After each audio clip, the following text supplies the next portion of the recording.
so excited that we get to learn again with Rabbi David Lazar for the next 4 weeks. I've I follow his newsletters with Or Hamidbar, and I noticed that he's been teaching a recurring class, a weekly class on Proverbs, and that's a compendium of literature I've always wanted to study. And so he's kind enough to sort of give us a taste of Proverbs here. And if it's David, is that an ongoing class that you continue to teach? If people are interested, can they join? Sure, of course, every Wednesday, and all the previous lectures are on YouTube. So people that want to kind of catch up, I don't know if they're how interesting they are to watch an hour at a time, but we meet every Wednesday at 11 o'clock Pacific time. So anyway, welcome everybody. Um, so we're not going to talk about Israel. I think that's okay. That's okay right now. Or fires, no Israel. But well, I mean, who knows what's going to come up with in Proverbs? But this is back to some learning, and that I hope will inform us all, and uh, the wisdom that we glean will help us move forward in our day-to-day lives. So, David, I turn it over to you. Right, thank you, Marcia, and thanks for the opportunity to meet with the group again. I have missed your punimim.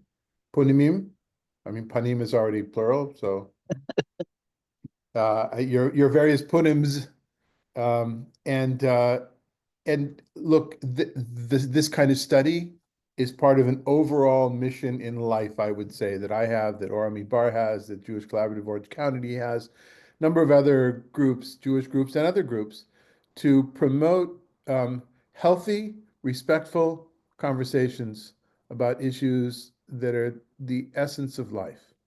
And those healthy, respectful conversations, may I say, and I would imagine you agree with me, are somewhat far and few in between these days. So many conversations becoming about something else and not about the thing itself, and listening. So Proverbs is a book of listening.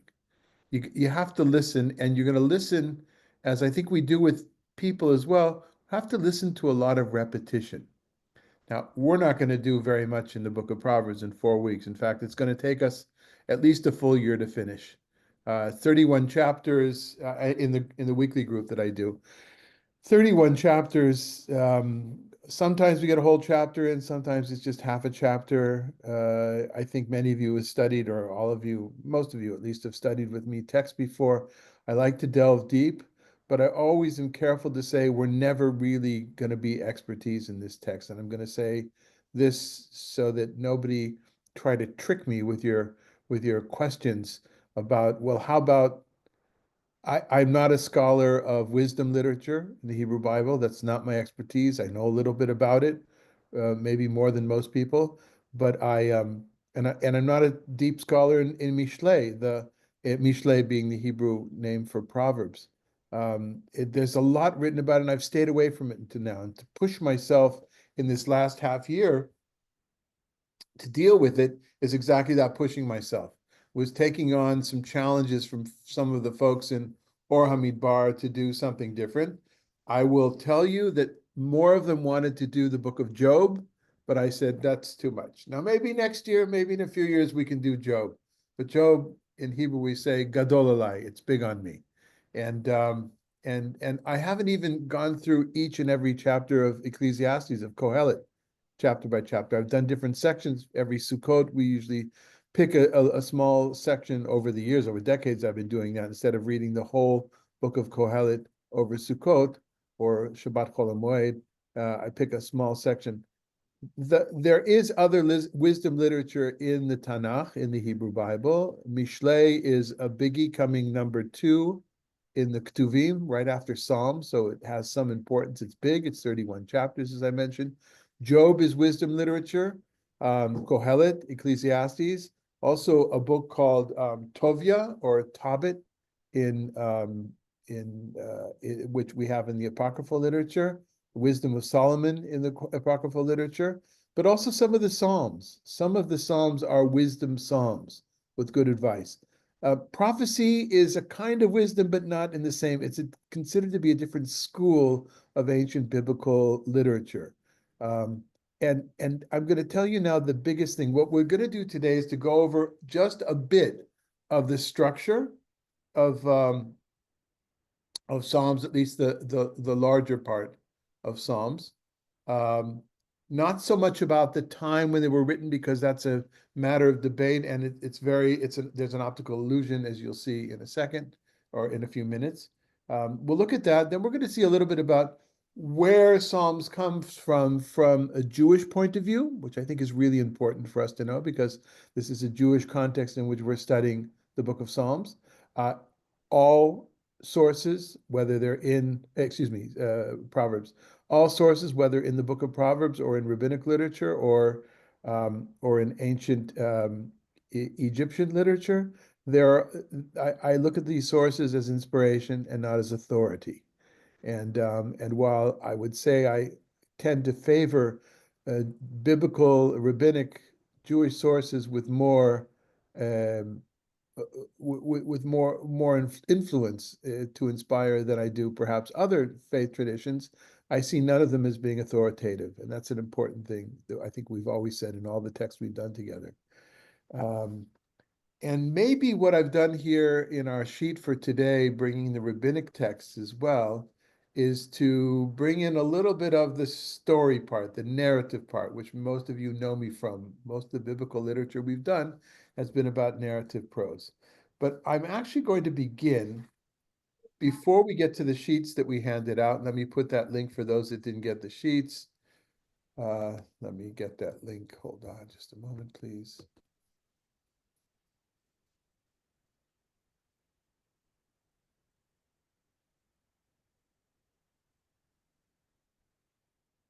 Oh,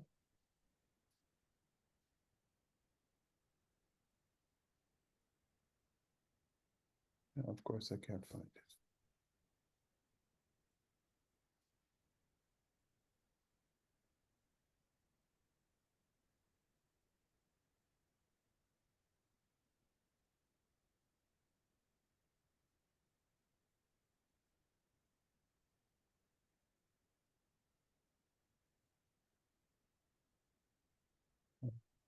There.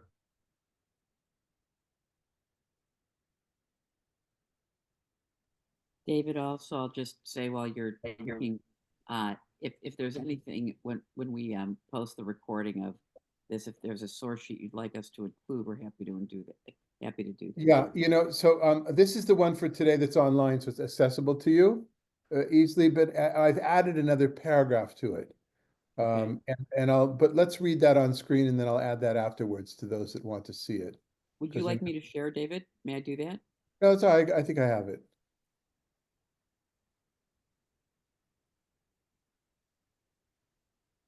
Okay. So this will be at the bottom of the page. There was room at the bottom. I was able to get this in, but I only saw it this morning. And I think it's a good way to begin with everything that has to do with Proverbs. The reason is we're so used to God language and certain kinds of God language in Hebrew, in the Hebrew Bible, whether it is in the narrative, in the law, in the prophecy, or in other parts of the wisdom tradition that have a lot more about God. And this is, if I could ask if someone would volunteer to read this. Is Crawford Toy was an interesting fellow, 19th, early 20th century scholar. It's the first commentary that I ever got on Proverbs from a critical biblical point of view is from the ICC, those green volumes, to those that ever studied in the humanities and met them. Um, uh, and and a very proper kind of old world scholar. He grew up in the Baptist world and was a Baptist scholar, but he had to leave the Southern Baptist world for I think it was Harvard. I think he left for Harvard because he was already adopting uh, documentary hypothesis theory, you know oh, I'm blanking it. Hold on, give me a second to refocus. Um, Wellhausen, and in Germany, and also from a scientific point of view, for Darwin, he accepted Darwin's theories, which put him out with many of the Baptist chevra.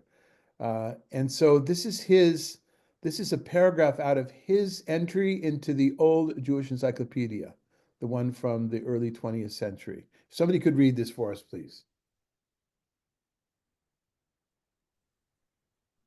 Um, I'll read it. Go ahead.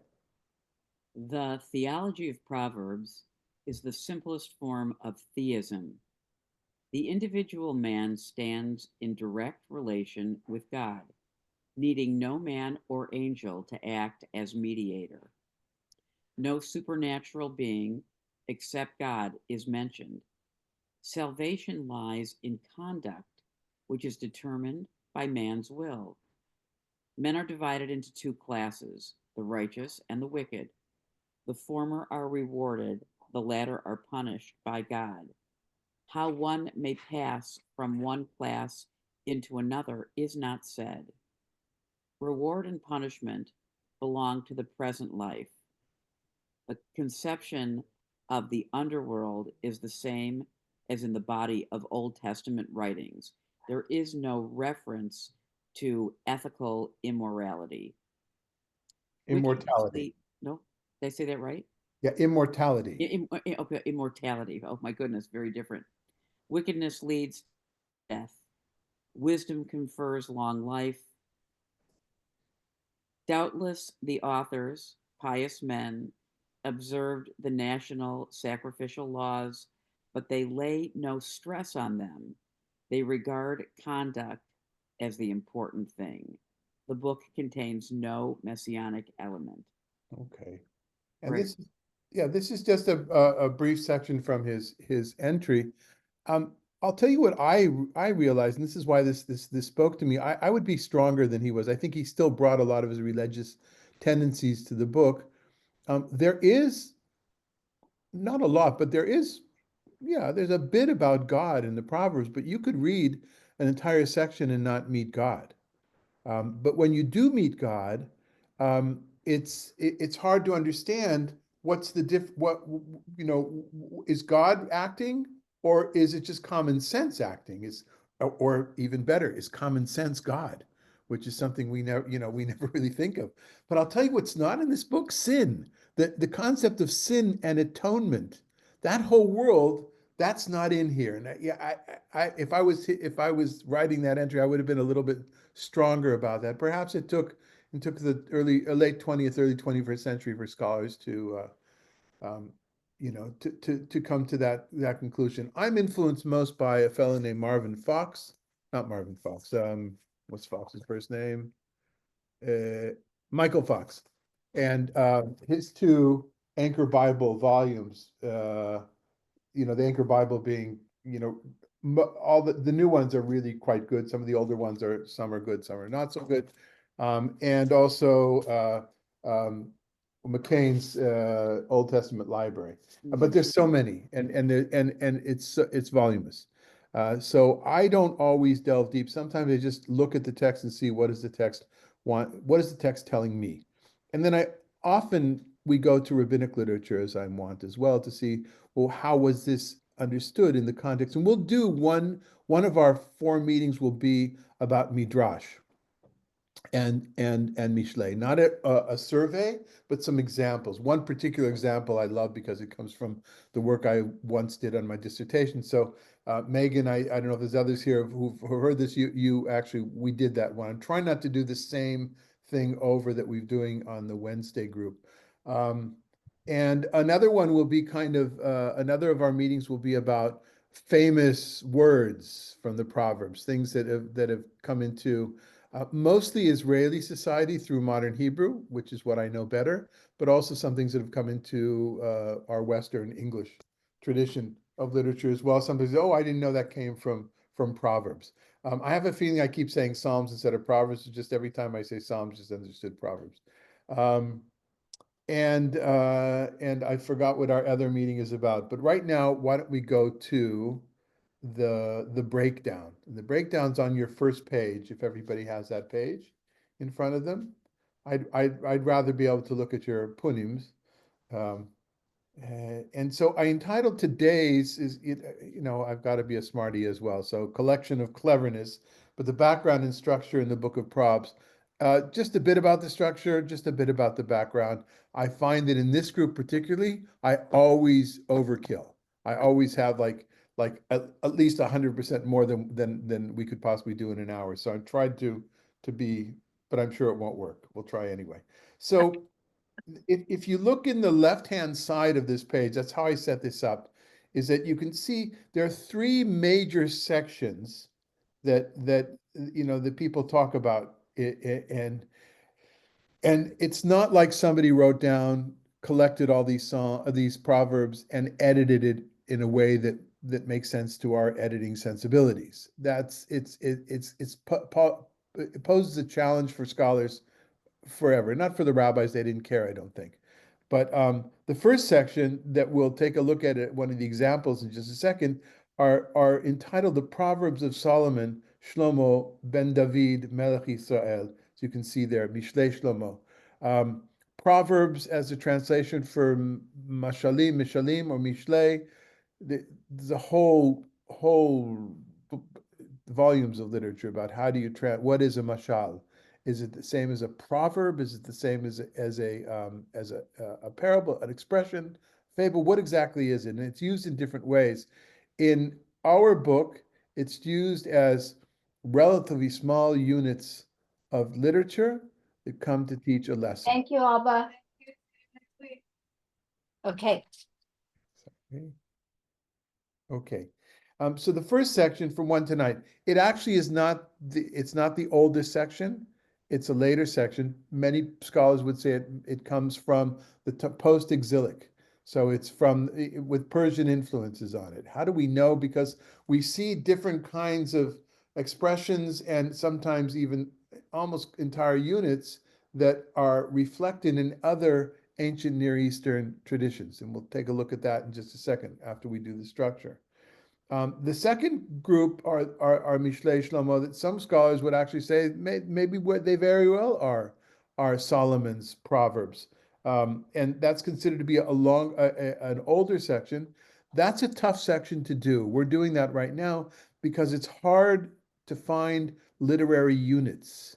Um, uh, literary units can be discerned by looking at thematically, different themes. They're discerned by literary devices, like using a keyword or a key phrase, which is relatively unique or not run of the mill, the beginning, the end of it. That's kind of my pleasure in try to delineate the units, at least one or two out of a chapter in the last few weeks, but it's not so easy. Sometimes you get the feeling that it's just as one of the commentators writes it, these are sentences, as opposed to the section above are lectures. That's easy to see a particular unit, and we'll take a look at one of those units. That's what the other lecture is about. And then sayings, I saw it in one of the books. I'm not sure exactly what the difference between sentences and sayings is that, other than that, it just feels like they're they're put together, sections are put together with particular linguistic characteristics or expressions characteristics. Well, we'll take a look at that in a second. We'll go back to the first three. And because at some point I didn't feel like it was all that important. Oh, I know. The fourth meeting is going about chapter 31. That's what I was trying to remember.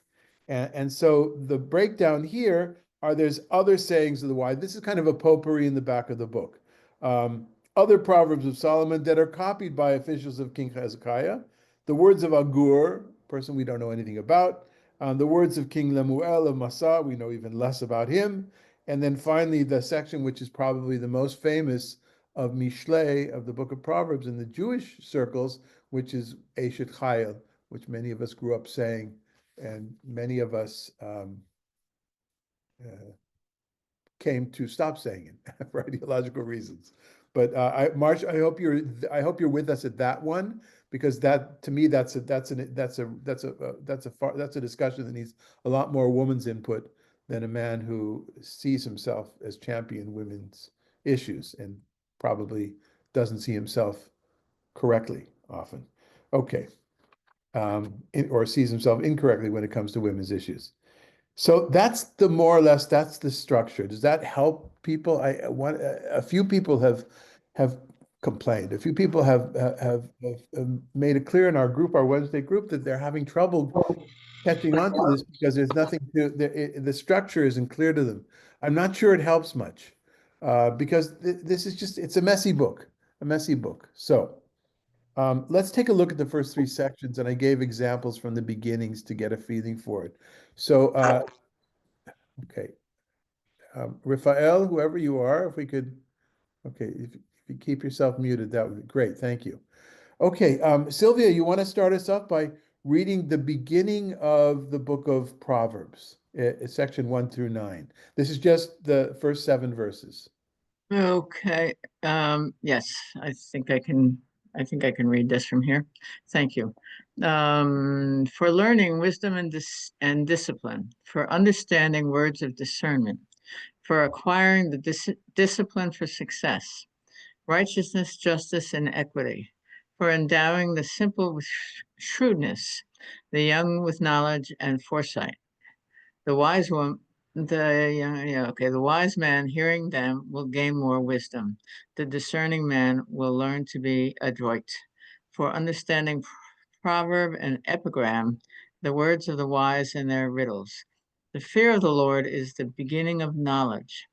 Fools despise wisdom and discipline. Okay. Any initial reactions to that? I think Sylvia, you had an issue with the man language, right? I did, but I understand where it came from.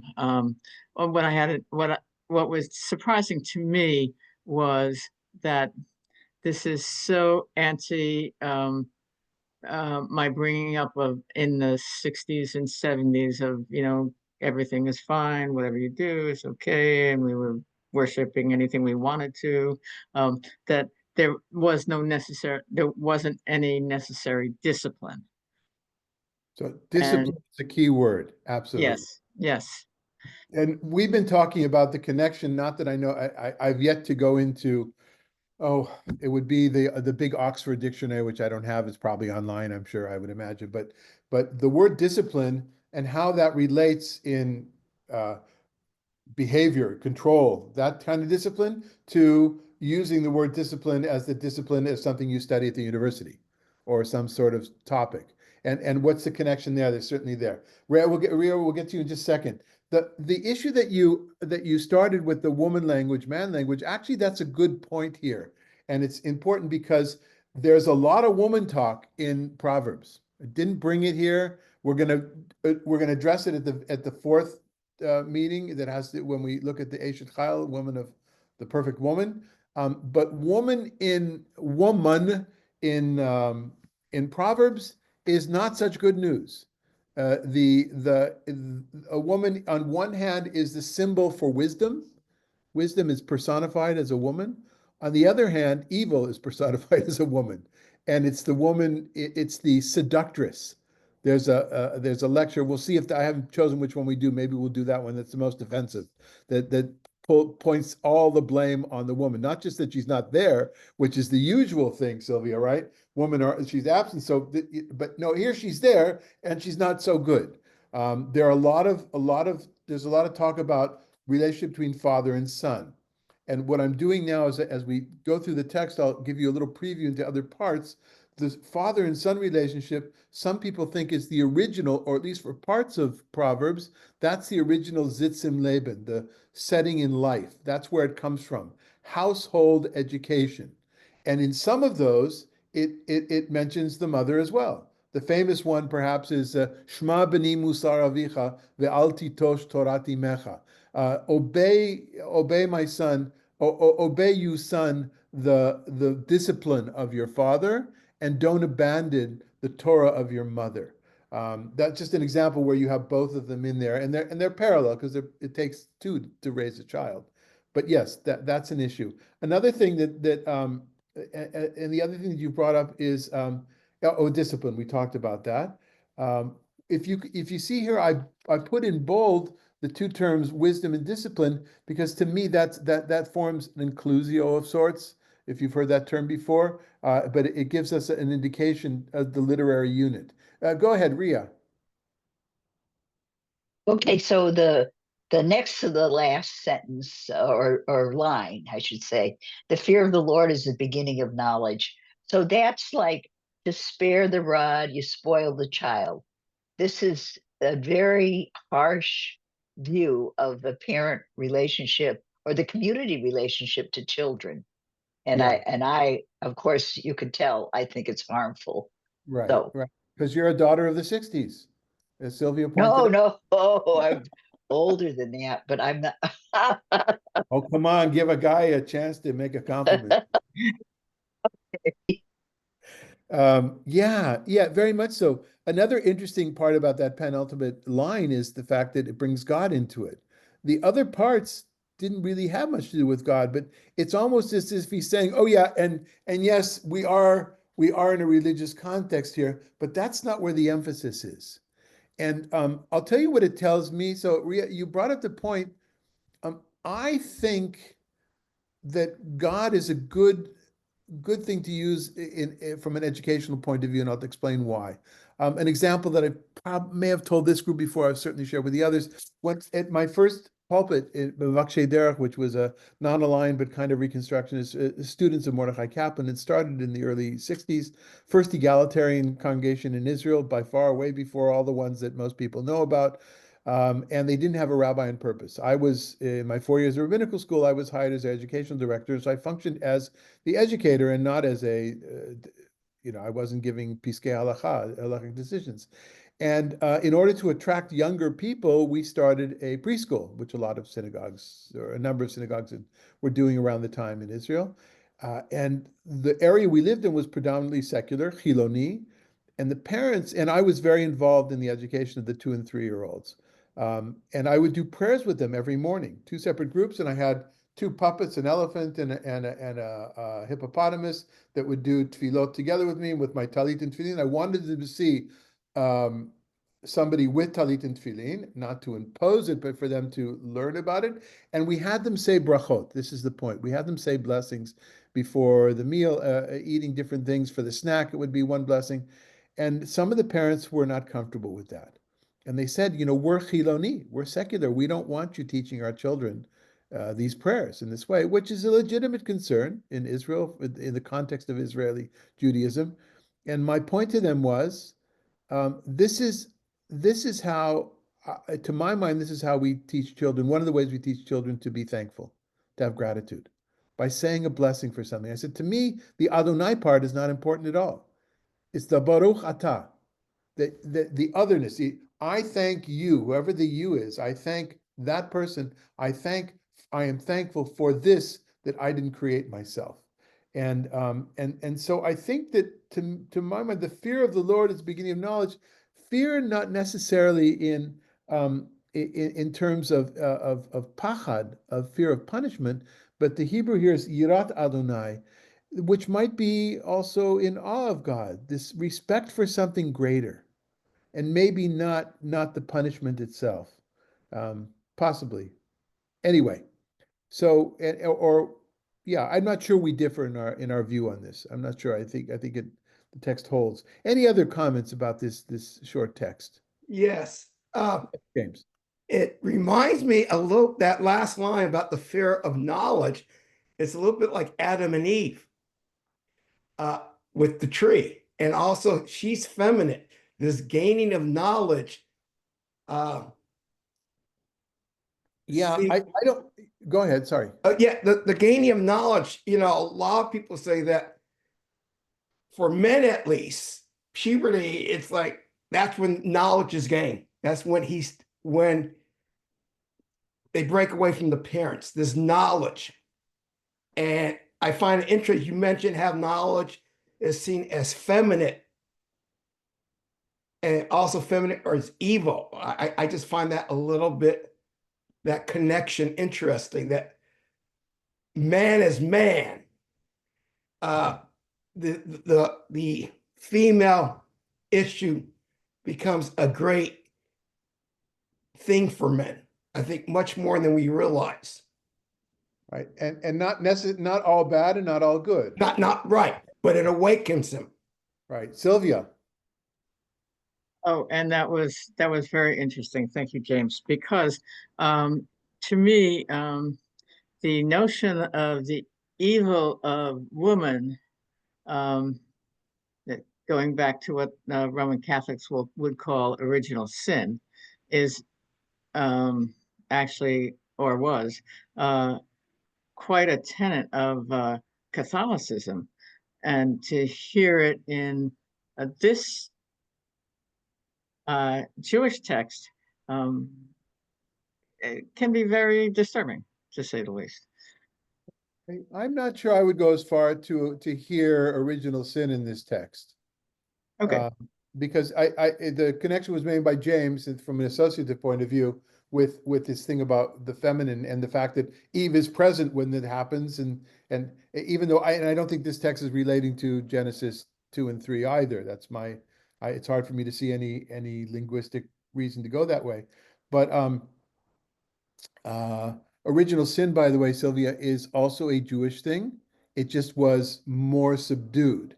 It's in the text. It wasn't lifted up. And of course, in your life, it was Roman Catholicism that was the culprit of it. But of course, it was very much part of all of Christianity and maybe de-emphasized, certainly in the more liberal expressions of Christianity today. And I don't know where Luther stood on this or not, but yeah, the idea. To me, I don't see original sin here in that it feels like, well, Toy was pretty. I'm not sure I agree with Toy saying, well, there are good people and bad people, and that's just the way it is. It's not clear how you change from one team to the other.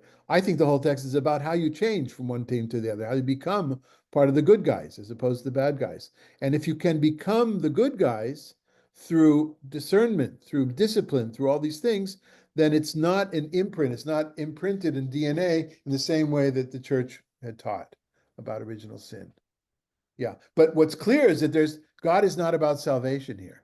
I don't think the fear of God is about salvation. You have to take the phrase together. They're couplets. These lines are couplets, right? The fear of the Lord is the beginning of knowledge. Fools despise wisdom and discipline. That's the beginning of it. But but there's a process that is not necessarily an ongoing conversation with God. Okay, anything else on this section? Okay. Sandy, how about 10:22? This is the section that we're in the Wednesday group right now, which sometimes every two lines, these are couplets as well, every two lines, sometimes it feels like they can be totally different things. It's really hard to find a governing theme or something, but I took these just as examples of these. Yeah, go ahead, and if you could read this. A wise son brings joy to his father. A dull son is his mother's sorrow. Ill-gotten wealth is of no avail, but righteousness saves from death. The Lord will not let the righteous go hungry, but he denies the wicked what they crave. Again, this brings the secular side of wisdom together with the theological side, right? And raises a very legitimate question. Indeed, I mean, almost everybody gets it, especially teenagers when they study this particular line. Really, not just teenagers, but many people, the Lord will not let the righteous go hungry. Oh, really? Do we not know any hungry righteous people? Yeah, go ahead. Other reactions. Sorry, I shouldn't have opened up so quickly on that.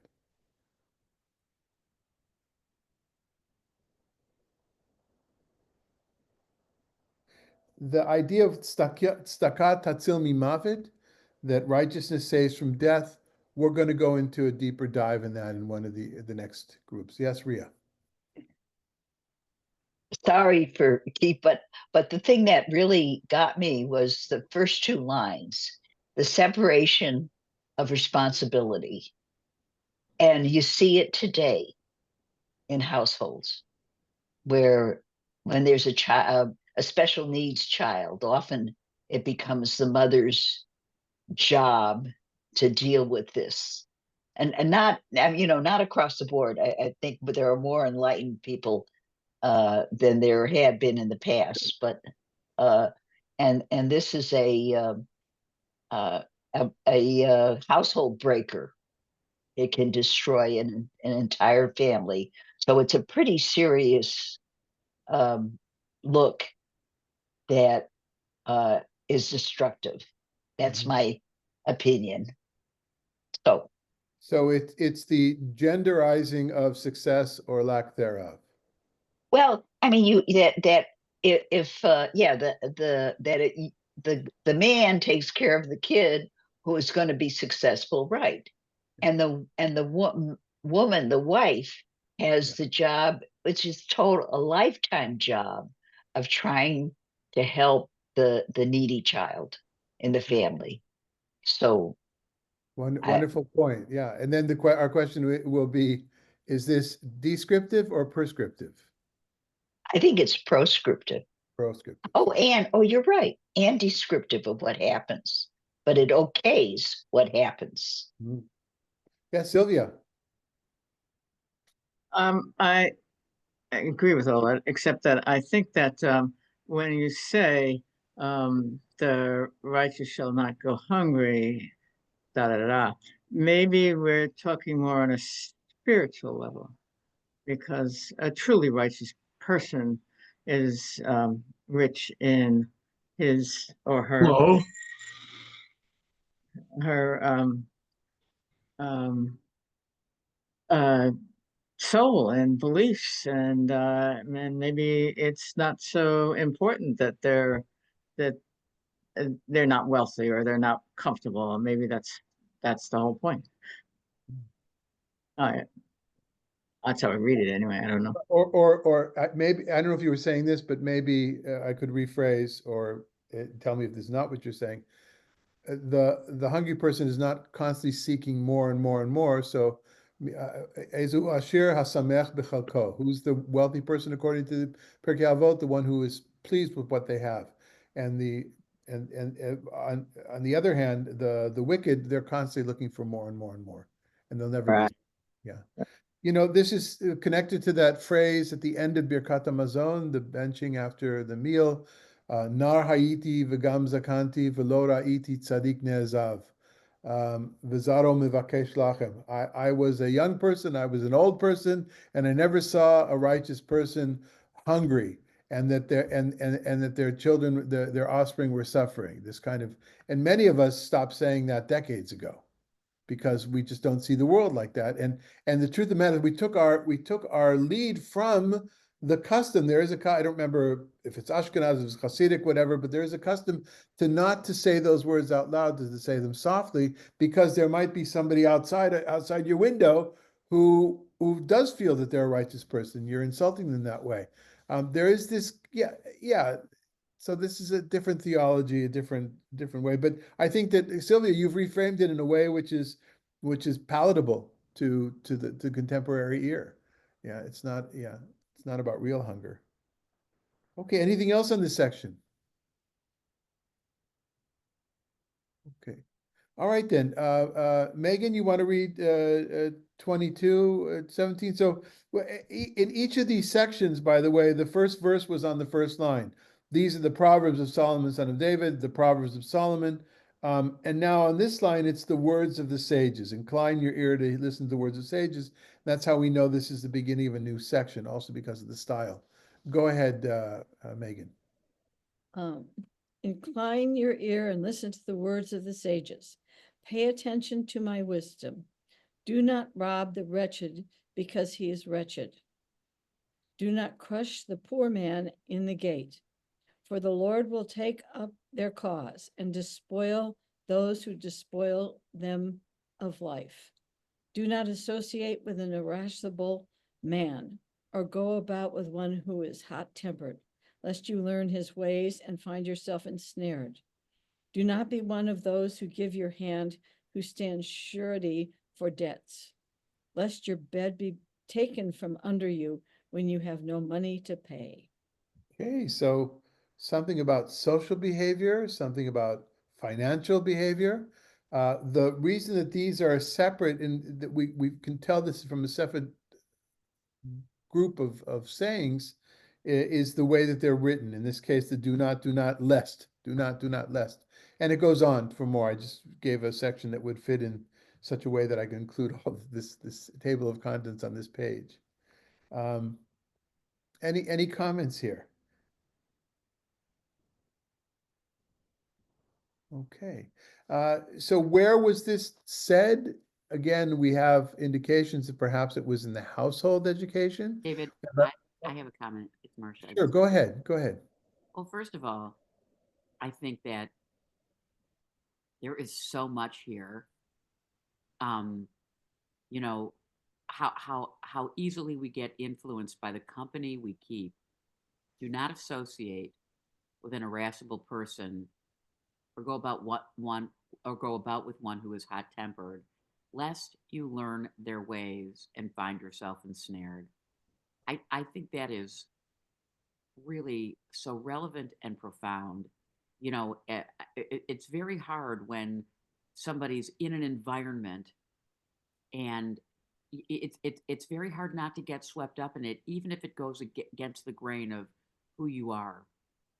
And I just wanted to know, does that resonate for anybody as it does for me? Sylvia. Well, Anyway. yes, it does. Yes, it does. And I think that I think that's absolutely profound, because I think in my experience that when I was growing up and running the streets and smoking cigarettes and doing all these bad things, when my mother gave us a family membership to the Jewish Community Center, my life changed, and I changed because I was dealing with people who weren't doing all those things. They were on a different level and learning things and becoming real friends. So yes, I totally agree that's right there. Others? Yeah, again, I find something here that's disturbing, and do not be one of those who give their hand, who stand surety for debts, cosigner or whatever. And that's a blanket statement. And there are some who would need that, that would not leave you with the debt if they can possibly help it. And so I don't know if that disturbs you or not. Well, I think, as in all these things, the danger of doing this kind of text the way that we're doing it now, which is why I shy away from greatest hits things, is precisely this. I want to hear, what does the whole section have to say? What does the whole book have to say? How does this fit into other? Is this perhaps the way that I've presented it leads you to read this in a way that is partially, at least, out of context? Because Yeah. it's surely not saying that you shouldn't help, you don't never help anybody. But maybe it is saying, though, be careful with the help you're doing. Some of us have a tendency to give every time our emotions are activated on the street or by an email or something. And maybe this is a way to say, take a deep breath. You're no good to anybody if you yourself become poor because you have given surety on a bad debt. Right. I agree. I mean, it's interesting when I read that, Ria, what I was thinking about, and again, this is a little bit of a stereotype, but I think about all the, I don't know how many millions of Americans watch evangelical TV, for example, and give literally their pennies to support what they believe is, a righteous cause, but then, but really at their own harm. So I don't think this is saying don't be generous with what you have and help poor people. I don't think so. I think it's saying don't be bamboozled to the point where you yourself are going to really limit your own capacity to take care of yourself. That's how I read it. And I do understand, David, what you're saying about taking it out of context, but again, I think I think this is capturing a human inclination that we all have. That's what I think is so magnificent about it. Because I can see myself in every one of these lines, and so that's what I think is so interesting. Also, Ria, I don't want you to believe the guy that calls you on the phone to say that if you put up a certain amount of money, you can get a greater, because, okay, just be careful. And that guy from Africa that keeps talking about his uncle and, All right, let's go on to the next section, if you will. So that's where do Proverbs come from? Yes, they come to a certain degree from the wisdom tradition of ancient Israel, but we see in Proverbs, and scholars have seen this since as long as they've known about ancient Near Eastern literature, so that's at least the last 200 plus years or 200 years or so, is when those ancient languages were deciphered. This is different than Greek philosophical wisdom, and but it doesn't reach those kind of depths. You can feel it's a different type of wisdom, and it's very similar to wisdom that we find both in ancient Egypt and in ancient Mesopotamia. And I don't know that we need to go through these, but here's an example that I lifted from this is an ancient Egyptian text, right, from the first millennia, from the second millennia BCE. And does this mean that Mishlei is a translation or an Israelite translation of this? Some people wanted to say yes, it's just a version, and you can find there's so many of these. If you look at them yourselves, maybe we'll just let's leave a few moments for people to go ahead, look at this themselves. We don't have to read it out loud. Let's take 2 minutes to look over them, and then we'll continue the conversation.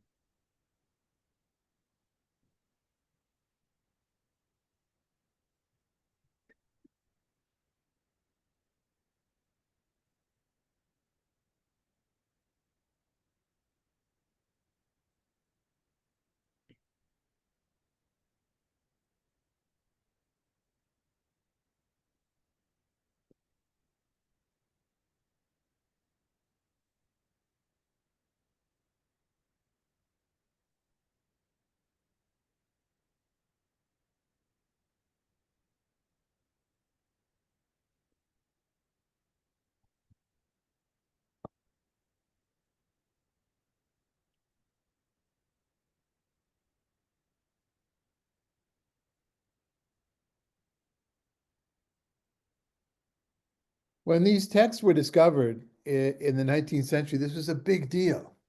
And amongst Jewish scholars as well, in the early 20th century, this idea that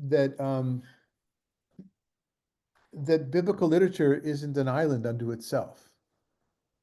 All the kind of comparing that we do today that we take for granted was new in the 19th century, especially in Jewish traditional circles.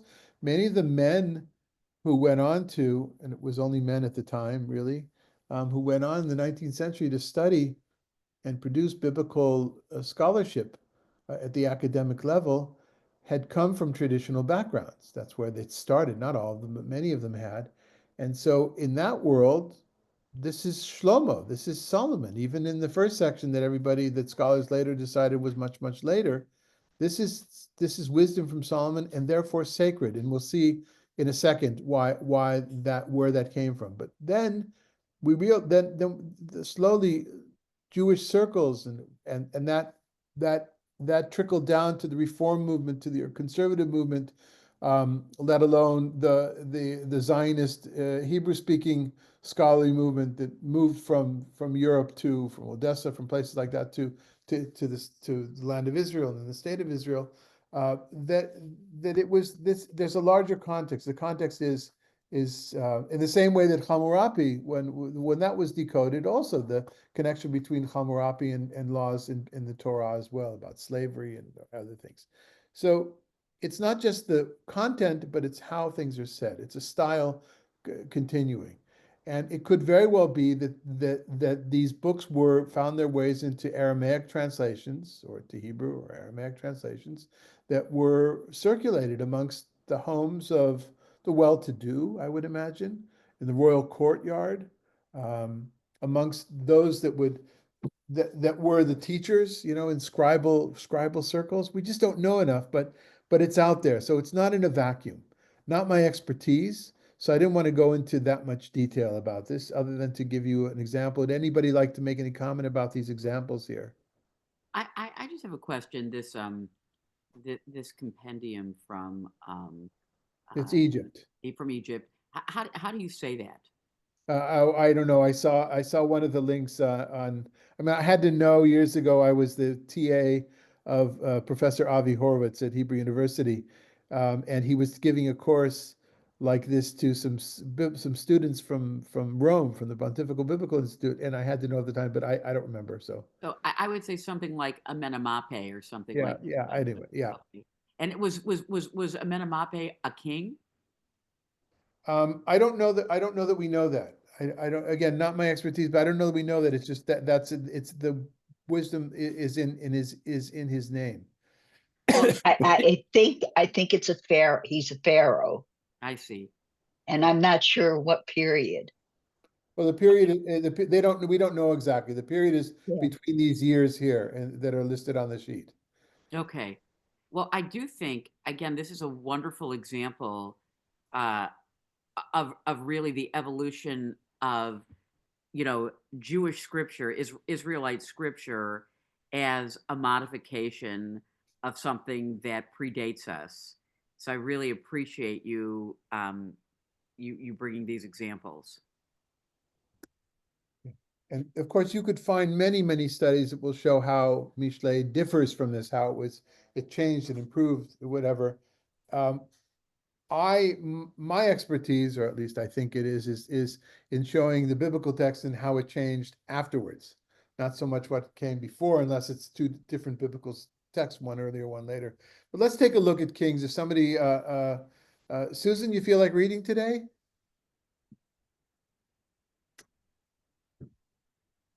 So a bit of a long, thank you, a bit of a long section from the Book of Kings, but there's so much talk about Solomon and the authorship of Solomon. That's kind of the topic right now. We're going to get a little bit off from Proverbs, but from where does this come from? From a Hebrew Bible tradition. Go ahead. At Gibeon, the Lord appeared to Solomon in a dream by night. And God said, "Ask, what shall I grant you?" Solomon said, "You dealt most graciously with your servant, my father David, because he walked before you in faithfulness and righteousness and in integrity of heart. You have continued this great kindness to him by giving him a son to occupy his throne, as is now the case. And now, O Lord my God, you have made your servant king in place of my father David.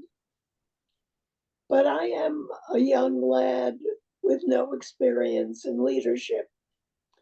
Your servant finds himself in the midst of the people you have chosen, a people too numerous to be numbered or counted.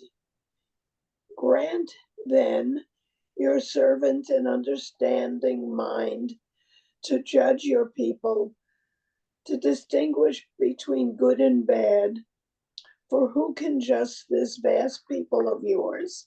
Okay, so before we go on, just a moment here, right? Saul was a kingship that did not go well, and if you don't know anything about it, I see there's a new TV series on Prime. You can see how David came into being. I didn't watch it yet, but I watched the first 5 minutes. It's about Saul, how wrong he was. But Saul was the kingship that did not go well the way it was planned. David takes over, but David is at war not only with other nations, but David's at war with his own people. David, if a close reading of those stories of David, the course that I gave years ago was already in the 90s. I gave a course called David, the Man Who Could Not Love, even though his name, ironically, is Love. And then Solomon comes. So there's this struggle to establish the kingdom, and maybe that's what was needed. And completion of the wandering in the desert, the wars of Joshua, all the regional wars of judges. Then comes the experiment of Shaul, doesn't work. Then comes David, it works, everything. But now what about life? We sometimes forget that it's not about the struggle.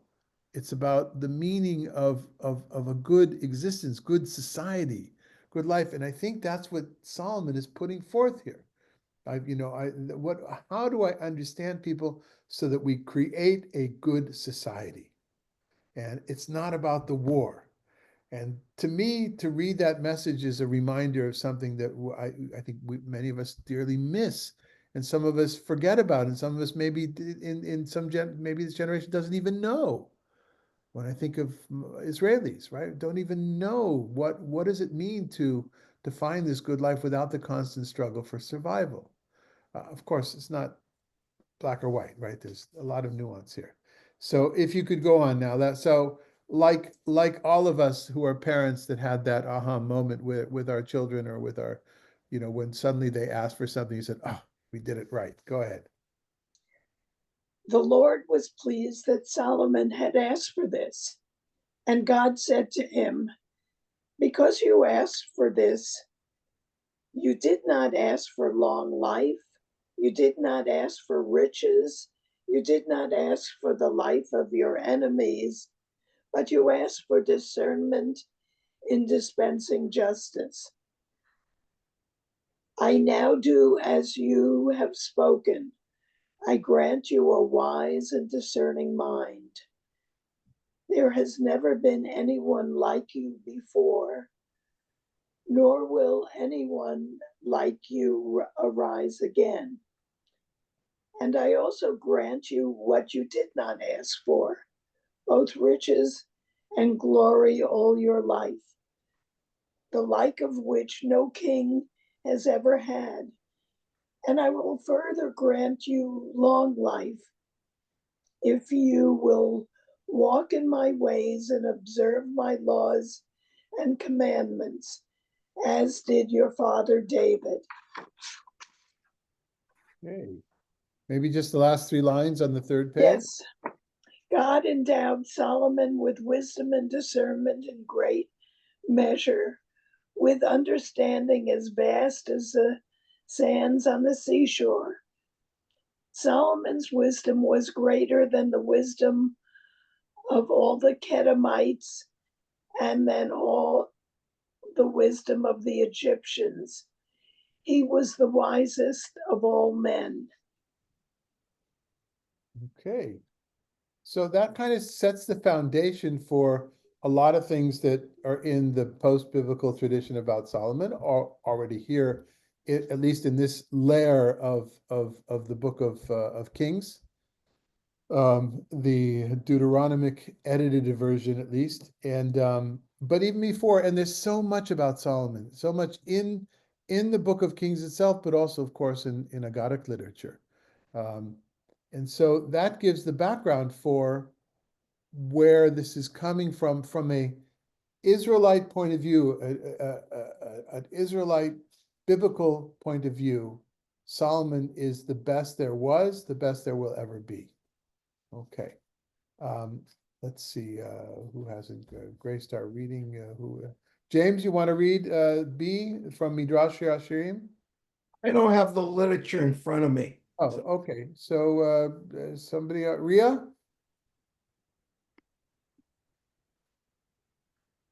Sorry, can't hear you. Whoops, wait a second. Okay. With the Midrash. Shir Hashirim Rabbah, right? Song of Songs Rabbah. Yeah. Yeah, King Solomon wrote 3 books, Proverbs, Ecclesiastes, and Song of Songs. Which one did he write first? Rabbi Hia, Rabbah, and Rabbi Yochanan said Proverbs were written first, then Song of Songs, then Ecclesiastes, and based it on this source, Kings. He composed 3,000 Proverbs. Proverbs is the Book of Proverbs, and his songs numbered 1,005. This is Song of Songs. And Ecclesiastes he wrote last. A text teaches that he wrote the 3 all at the same time. Let's take a break for just a second. So Yeah. This gives us an interesting explanation, later medieval explanation as to why we read what we read when we read it. We read Purim coming up, we read Megillat Esther. That's kind of a given, right? And we read on Tisha B'Av Eicha, it's about the destruction. But how do we get to reading Shir HaShirim on Pesach? And Ruth is also connected from a time point of view to the holiday, but the time of the harvest. But why do we read Shir HaShirim on Pesach and Kohelet, Ecclesiastes, in the fall? Says, I don't remember who I'm quoting, but one of the medieval explainers of Minhagim, because Solomon was in the spring of his life when he wrote Shir HaShirim, right? He was sexually aware, conscious, whatever. And then but he was in the fall of his life in Ecclesiastes, kind of a cynical book, and that's based on this section here. On the other hand, Rabbi, other people say no. We have a tradition that says we read at the same time. I'm not sure it matters that much, but we get the idea. Go ahead. Rabbi Hia and Rabbah taught that Solomon only had the Holy Spirit upon him during old age and wrote the 3 books, Proverbs, Ecclesiastes, and Song of Songs. Rabbi Yochanan said Song of Songs was written first, then Proverbs, then Ecclesiastes. And what is the basis for Rabbi Yochanan? From the way of the world, when a person is young, he offers words of song. When he ages, he offers proverbs. When he gets old, he offers cynicism. Rabbi Yanai said, in a name of Rabbi Ami, all agree that Ecclesiastes was written last. Okay, and according to modern scholarship, really none of these books were written by Solomon, huh? But this is in the Jewish psyche, and that's important for us to realize. So if these are Solomon's words, it's not the same as Moses's words, but maybe it's not even the same as David's words in the poetry and Psalms, but up there. I think what they're trying to build this foundation. You should really treat this seriously, because this is divinely inspired, if not divinely given. And that begs the question as to when and how were these books used liturgically? We don't know how early, I don't know at least how early it goes that these Megillah, the Shir HaShirim and Kohelet were read on holidays. Was Proverbs ever read liturgically? The answer to that question, I'm not entirely clear. I do find that there in amongst the Mizrachim, or those that are influenced by Kabbalah, perhaps. I don't know which it is, if it's those into Kabbalah or it's those in those lands, do have a custom of reading Mishlei. At the same time, we read Pirkei Avot, which is an Ashkenazi custom from a liturgical point of view. That's in between Pesach and Shavuot. It's part of the preparation for Mamad Har Sinai. But it's not like in your regular davening from the prayer book that you see Mishlei. Right? There may be 1 or 2 terms here or there, but it's certainly not quoted the way Psalms, because it's not prayers, right? It's wisdom literature. But most other things we kind of picked up liturgically, doing something with it liturgically. Job also is not really read liturgically. But let's take a look at what does the rabbinic tradition itself say about the authorship. And this is a key section. You've probably done it. If you haven't done it with me, you've done it with all the myriad of scholars that you guys have met over the last few years. This is the one and only but key section of canonization, of who wrote what in the Hebrew Bible. Ria, why don't you continue for us? C. Okay. Babylonian Talmud Bava Batra. The order of the writings is Ruth and the Book of Psalms and Job and Proverbs, Ecclesiastes, Song of Songs and Lamentations, Daniel and the Scroll of Esther, and Ezra and Chronicles. Okay. And who wrote? Sorry, before you go on, I'm sorry to interrupt you, but that's all right. So this is an interesting comment on the order of the canon, not the canonization process. We don't have a narrative of how the biblical books were canonized in the same way that there is in the church. many scholars in the 19th century projected what they saw in the church, projected it back on Yavne, but I don't think there's almost no material. There's a conversation about Song of Songs. I did see a note in in some work that I read in the last few months in doing this in Mishlei, that there was an argument about Mishlei as well, but I couldn't find it. And when I went to look for it where it was quoted, the person who was quoting it, person who was quoted was just quoting somebody else. And it didn't seem to be a terribly scholarly article. So it could be just this assumption. I don't know. But the order is different than ours. And this is something, an argument of humility for those that hold the Tanakh the way that we have it, sacrosanct, not only in the words that are in it. So the books are all the same, the books that are in it, as opposed to the Alexandrian canon, which we know from the Septuagint, which had more books. But here it's the order of the books are slightly different than the way we have it. Go ahead. Moses wrote his own book, and the portion of Balaam and Job, Joshua wrote his own book, and 8 verses of the Torah. Samuel wrote his own book, Judges and Ruth.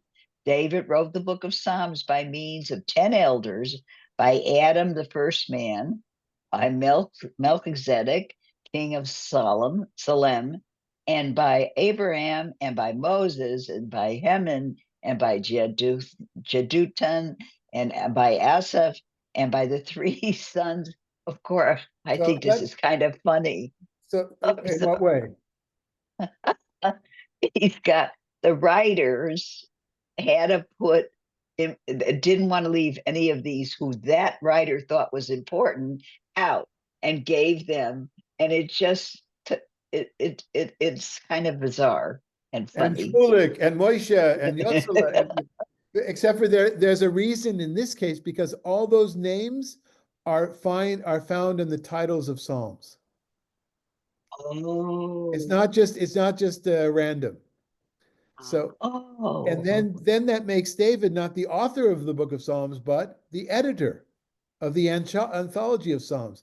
And that's not well known, right? I remember seeing this in, I don't know, I saw this, I think, in 1982 for the first time, even though I'd been in yeshiva. And even though I'd studied Baba Batra, perhaps I saw it, but I hadn't internalized it, because this is not the part that you talk about in yeshiva. You talk more about the halachic issues. And in Professor Emmanuel Tov's Introduction to Biblical Literature class, I did this. I said, "Wow, look at that! That's cool." So even in Talmudic literature, there's a bit of biblical criticism, right? A critical methodology, and so this is just one tradition as to who wrote these different books. By the way, how come Joshua wrote the last part of the Torah, the last 8 verses of the Torah? Anybody? Because he's going to go in to the land, and he's going to take on the mantle of leadership. So he has to have his own stuff. Well, right. also because Moses died. But right? those last 8 verses, because Moses died. Well, it describes Moses' death. You see? Yeah, but why did Moses die? Because they had to have Joshua be the leader. You can't have 2 leaders. Right, absolutely. But Yeah. this goes against the grain of what so many of us were taught, that the Torah was written by Moses. Nobody ever said when we were, I don't think so. And I grew up in the conservative movement, always said, Moses wrote the Torah except for the last 8 verses. Now, maybe I didn't have great rabbis that were paying attention at Jewish Theological Seminary that would remember this particular subject. Of course, that's not so much the issue. The issue is that this is one tradition. We're almost to where we need to be now. Go ahead, Jeremiah. Jeremiah wrote his own book, and the Book of Kings and Lamentation. Hezekiah and his colleagues wrote Isaiah, Proverbs, Song of Songs, and Ecclesiastes. The members of the Great Assembly wrote Ezekiel and the 12 prophets, Daniel and the Scroll of Esther. Ezra wrote his own book and the genealogy of the Book of Chronicles until this period. Wow. And what's not in this tradition, this rabbinic tradition? Oh, they don't mention the first 5, the Torah. No, the Torah is Moses wrote his own book. Oh. Okay.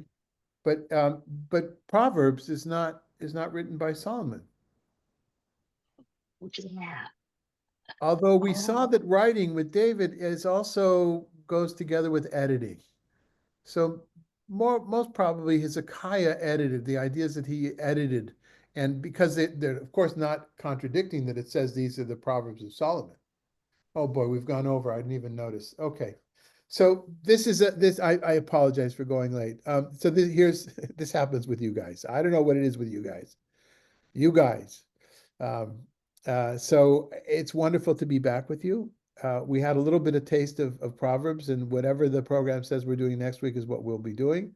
And please write down your questions or comments, and we'll begin with that in our next meeting next Monday. Thank you, Rabbi Marcia, for inviting me back, and lovely to see everybody. Thank you. It was great. See you soon. Everybody have a good week, please. Bye. Thank you. Bye-bye.